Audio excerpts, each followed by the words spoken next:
अस्सलाम वालेकुम। हाँ जी, आज हमारा जो लेक्चर है it is related to the Gibbs free energy. तो जो हमारे पास प्रॉब्लम है इसके अंदर हमने गिब्स फ्री एनर्जी कैलकुलेट करनी है टू डिफरेंट टेम्परेचर्स पे। वन एट 40 डिग्री सेल्सियस पे और दूसरा इसके अंदर हमने 25 डिग्री सेल्सियस पे।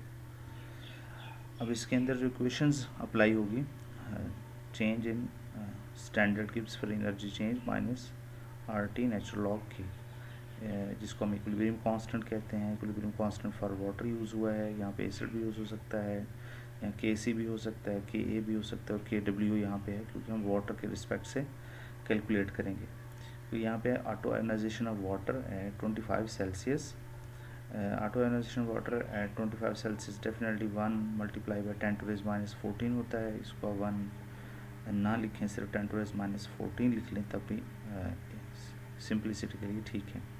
अब हमने क्या करना है कि इसका Gibbs free energy change calculate करना है एट 25 सेल्सियस, और दूसरा इसके अंदर हमने गिब्स फ्री एनर्जी चेंज जो है वो कैलकुलेट करना है 40 डिग्री सेल्सियस। और 40 डिग्री टेम्परेचर चेंज होने से के डब्ल्यू की वैल्यू भी चेंज हो जाती है, इक्विलिब्रियम कांस्टेंट ऑफ वाटर की वैल्यू भी चेंज होती है, that is a 2.92 multiply by 10 to raise minus 14।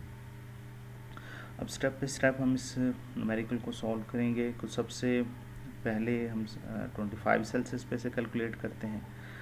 Equations हमारे पास ऑलरेडी मौजूद है।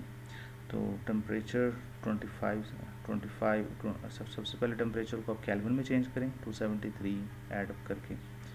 फिर इसके बाद आप 1 के डब्ल्यू की वैल्यू ऐड करेंगे। इसके अंदर आर की वैल्यू ऑलरेडी नोन होती है 8.314 जूल पर मोल पर केल्विन।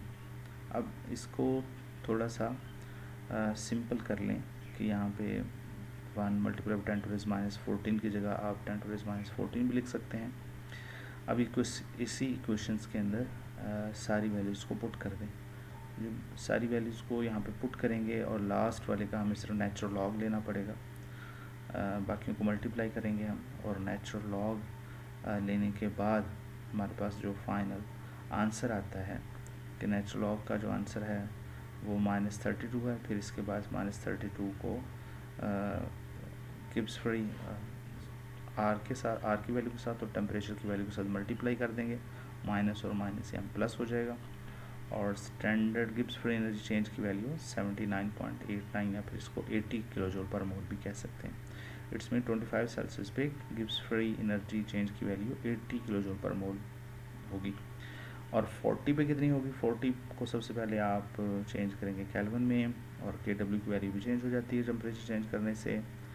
और उसके बाद जो हमारे पास आंसर आएगा फाइनल, जब नेचुरल लॉग ले लेंगे हम के डब्ल्यू का, उसके बाद इन तमाम वैल्यूज़ को मल्टीप्लाई कर लिया जाएगा। मल्टीप्लाई करने के बाद हमारे पास आंसर आया 81.14 किलो जूल पर मोल। तो बहुत कोई वास्ट डिफरेंस नहीं है 25 सेल्सियस पे और 40 सेल्सियस पे, तकरीबन अराउंड अबाउट 1 किलो जूल पर मोल का डिफरेंस हो जाता है यहाँ पे। नेक्स्ट हमारे पास जो प्रॉब्लम है that is related to heat loss and heat gain. 200 gram of water at 100 Celsius is poured into the 100 gram of lead container. Lead एक मेटल है, उसका कंटेनर है, और उसका जो वेट है टोटल उस लेड कंटेनर का वो 100 ग्राम है एट 25 सेल्सियस। इसका मीन उस लेड कंटेनर का जो टेम्परेचर है वो 25 सेल्सियस है। Specific heat of water 4.18 joule per gram per kelvin, और लेड की स्पेसिफिक हीट जो होती है वो 0.1255 joule per gram per kelvin.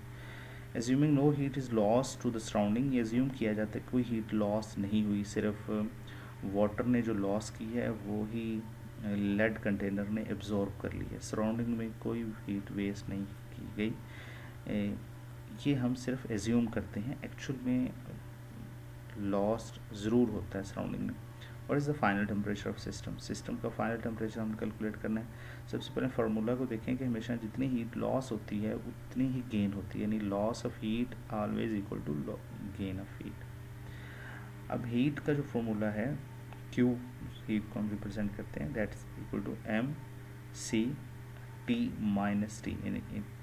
Final temperature minus initial temperature भी हो सकता है, या फिर initial temperature minus final temperature भी हो सकते हैं। हमने ज़्यादा वैल्यू में से कम वाली वैल्यू माइनस करनी होती है।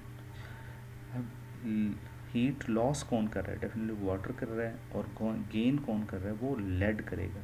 तो इस वजह से हम अगर इसका फार्मूला हीट का विद रिस्पेक्ट टू वाटर लगाएंगे लॉस में, तो MWC यानी मैस ऑफ वाटर कितना था, स्पेसिफिक हीट ऑफ वाटर कितना है, initial temperature minus final temperature, क्योंकि इनिशियल टेम्परेचर वाटर का ज़्यादा है और फाइनल लॉस होने के बाद कम हो जाएगा, इस वजह से हमने इनिशियल माइनस फाइनल यहाँ पुट किया, is equal to mass of lead, specific heat of lead and final minus initial. यहाँ पे फाइनल टेम्परेचर ज़्यादा है लेड का और इनिशियल कम है। अच्छा, इसमें हम सबसे पहले डाटा इसमें से लिख लेते हैं जो हमें स्टेटमेंट दी गई है। वाटर का मैस 200 ग्राम है, लेड कंटेनर का मैस 100 ग्राम है, स्पेसिफिक हीट वाटर की 4.18 जॉल पर ग्राम पर गैल्वन है, और लेड की भी स्पेसिफिक हीट 0.1255 जॉल पर ग्राम पर केल्विन है। इनिशियल टेम्परेचर वाटर का 100 सेल्सियस है, और इनिशियल टेम्परेचर जो है वो लेड का 25 सेल्सियस है। अब सबसे पहले हमने जो स्पेसिफिक हीट की डेफिनेशन पढ़ते हैं वो ही amount of heat gain by 1 gram of substance. अब वाटर तो यहाँ 1 ग्राम नहीं है, 200 ग्राम है, तो 4.18 ये 1 ग्राम के लिए होता है, तो इसलिए 200 ग्राम हमें दिया गया है, तो 200 के साथ इसको मल्टीप्लाई करेंगे तो specific heat with respect to 200 gram आएगी 836.8 जॉल पर केल्विन।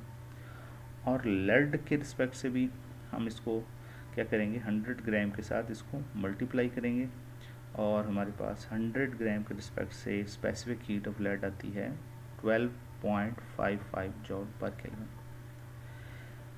अब इसके बाद ये सारी जो वैल्यूज़ हैं वो हमें फार्मूला जो दिया गया है इसके अंदर पुट कर देंगे।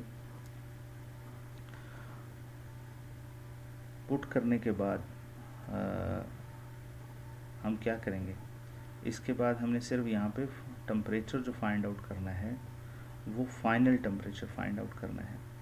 इनिशियल टेम्परेचर हमें दिया गया है वाटर का, वो 100 है, और इनिशियल टेम्परेचर हमें लेड का भी दिया गया है, वो 25 सेल्सियस है। इसके बाद हम दोनों वैल्यूज़ को ये मल्टीप्लाई कर देंगे, यहाँ मैस और स्पेसिफिक ऑलरेडी मल्टीप्लाइड की गई हैं, तो ये वैल्यूज़ आ गई हैं, तो इस वजह से डायरेक्ट हमने इन वैल्यूज़ को यहाँ से मल्टीप्लाई करके फार्मूला में पुट कर दिया।